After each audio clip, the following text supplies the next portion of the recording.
Hey everybody, welcome to Kimmel's Irish Pub. Time for another movie review. Tonight's movie, The Iron Claw. Super excited. Been waiting for this to come out on streaming for a long time. This is the story of the Von Erich brothers, the wrestlers from 1980s. They had a father who wrestled too, from what I remember. And this is supposedly awesome. I don't know much more than that. Now, except for everybody I've talked to, I'm like, oh, I'm excited. Like, oh, it's a tearjerker or it's a sad movie.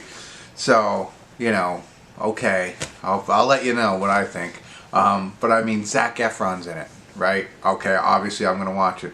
Jeremy Allen White, big fan, and I liked him back when Shameless season 1. You know, I thought he was cool, and of course now he's in a lot more. The Bear, he's awesome too, and so I'm excited to see him. Like to see his success.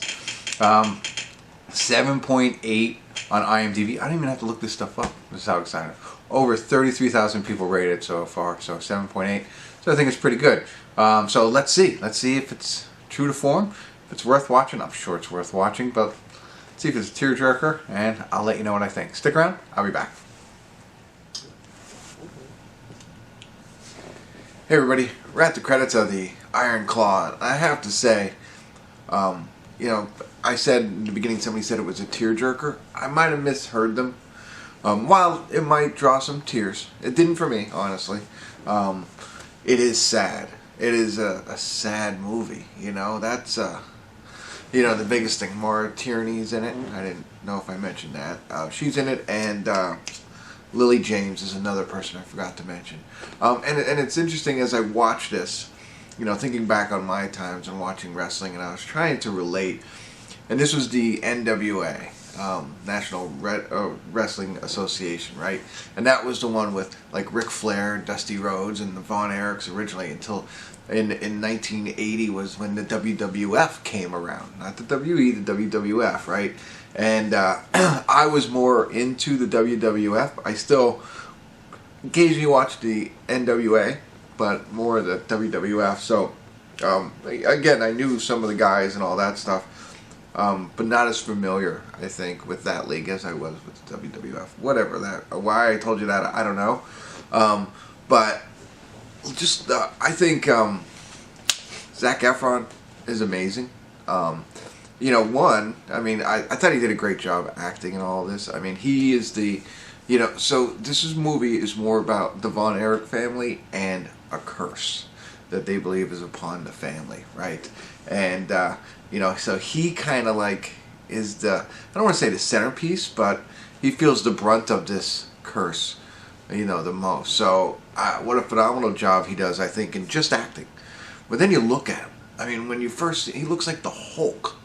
You know, I mean, it's unreal when you see what he does to transform his body, what he can transform his body to. I mean, not even what he does. And you know, the other guys look good, like Jeremy Allen White.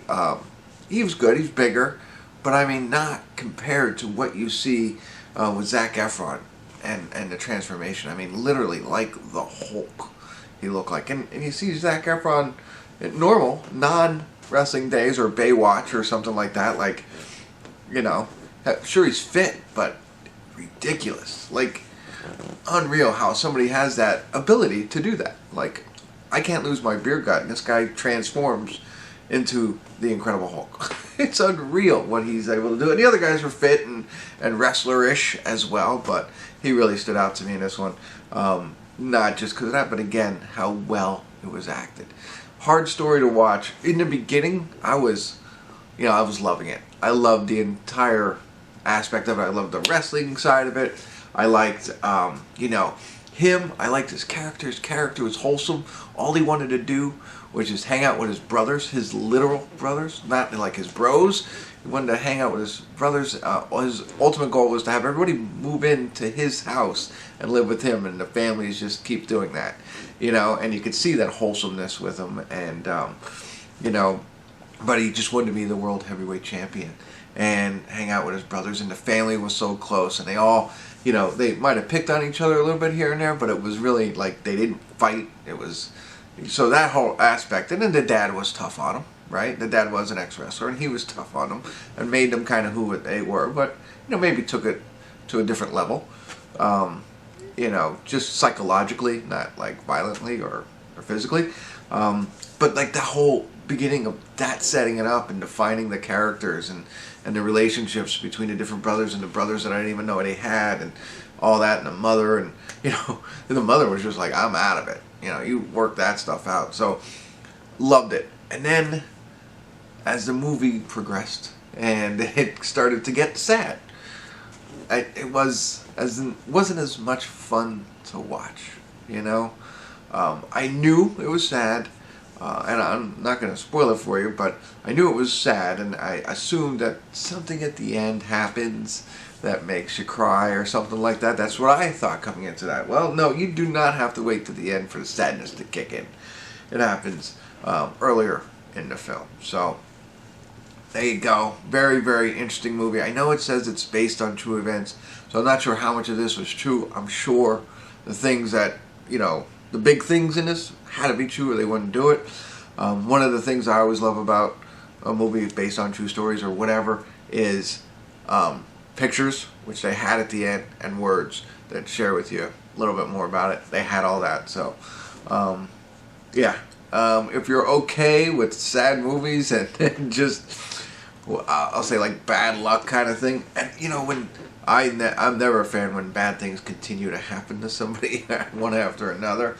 I was able to tolerate it the way it was done, but I don't know if this is like an Oscar kind of nomination type film. I don't know if we've heard any of that buzz, but Zac Efron, I think, should be considered. And if you don't know what the Iron Claw was, just so you know. So that was their wrestling move. All right, that's it. I don't know if I was helpful or not, but at least I was able to share what I thought about the film with you. So I appreciate you tuning in. Check it out. Let me know what you think. Kimmel's Irish Pub.